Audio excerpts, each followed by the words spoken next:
दीपा और नीता दोनों जेठानी देवरानी। दीपा नौकरी करती थी और नीता घर संभालती थी। भरा पूरा परिवार था, सास ससुर दोनों के 2 बच्चे, कुल 10 लोगों का परिवार। कई सालों बाद दोनों की बुआ सास कुछ दिन अपने भाई के पास रहने आई। सुबह उठते ही बुआ जी ने देखा दीपा जल्दी जल्दी अपने काम निपटा रही थी। नीता ने सबका नाश्ता टिफिन बनाया, जिसे दीपा ने सबको परोसा। टिफिन पैक किया और चली गई ऑफिस। नीता ने फिर दोपहर का खाना बनाया और बैठ गई थोड़ा सास और बुआ सास के पास। बुआ जी से रहा नहीं गया, बोली, छोटी बहू, तेरी जेठानी तो अच्छा हुक्म चलाती है तुझ पर। सुबह से देख रही हूँ रसोई घर में तू लगी है और वो महारानी दिखावा करने के लिए सबको नाश्ता परोस रही थी, जैसे उसी ने बनाया हो। नीता और सास ने एक दूसरे को देखा। नीता बोली, नहीं, ऐसी कोई बात नहीं है बुआ जी। बुआ जी बोली, तू भोली है पर मैं सब समझती हूँ। नीता से अब रहा नहीं गया और बोली, बुआ जी, आपको दीपा दीदी का बाकी सबको नाश्ता परोसना दिखा? शायद ये नहीं दिखा कि उन्होंने मुझे भी सबके साथ नाश्ता करवाया, मुझे डांट कर पहले चाय पिलाई, नहीं तो सबको खिलाकर और टिफिन पैक करने में मेरा नाश्ता तो ठंडा हो चुका रहता है या मैं खाती ही नहीं। दीदी सुबह उठकर मंदिर की सफाई करके फूल सजाकर रखती है तो मम्मी जी का पूजा करने में अच्छा मन लगता है। मैं तो नहाकर आते ही रसोई में घुस जाती हूँ। शाम को आते हुए दीदी सब्जियां भी लेकर आती है, क्योंकि आपके भतीजों को रात लेट हो जाती है, तब ताजी सब्जियां नहीं मिलती। ऑफिस में कितनी मेहनत करनी पड़ती है, फिर ऑफिस में काम करके आकर रात को खाना बनाने में मेरी मदद करती है। वो मेरी जेठानी नहीं, मेरी बड़ी बहन है।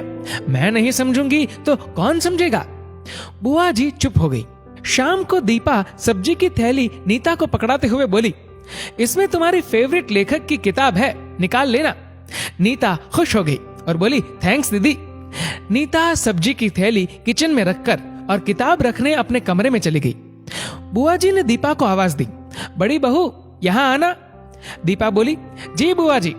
बुआ जी बोली, तुम इतनी मेहनत करके कमाती हो और ऐसे फालतू किताबों में पैसे व्यर्थ करती हो, वो भी अपनी देवरानी के लिए। वो तो वैसे भी घर में करती ही क्या है, तुम दिन भर मेहनत करती हो और वो घर पर आराम। दीपा मुस्कुराई और बोली, आराम? नीता को तो जबरदस्ती आराम करवाना पड़ता है।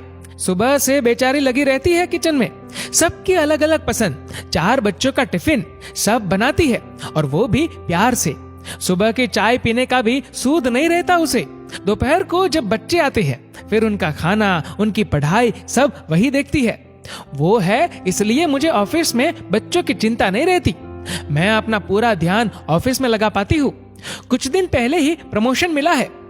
मम्मी पापा की दवाई कब खत्म हुई, कब लानी है उसे पता होता है। रिश्तेदारों के यहाँ कब फंक्शन है, क्या देना है, सब ध्यान रहता है उसे। घर संभालना कोई छोटी बात नहीं है। मेहमानों की आओ भगत बिना किसी शिकायत के करती है। उसे बस पढ़ने का शौक है।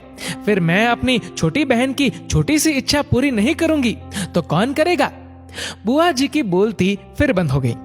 दीपा वहां से उठकर चली गई। ये सारी बात सास पूजा करते हुए सुन रही थी।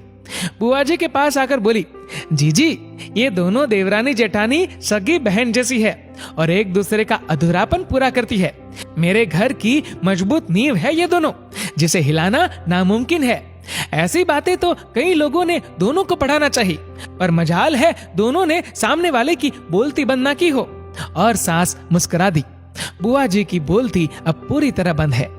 दोस्तों, इस कहानी को लेकर आपकी क्या राय है, नीचे कमेंट करके जरूर बताएगा। और अगर आपको वीडियो अच्छा लगा हो तो इस वीडियो को लाइक करेगा, शेयर करेगा ज्यादा से ज्यादा लोगों तक। और ऐसे ही और भी इंस्पिरेशनल वीडियोस के लिए सब्सक्राइब करें हमारे यूट्यूब चैनल को और फेसबुक पर फॉलो करें हमारे पेज को। धन्यवाद।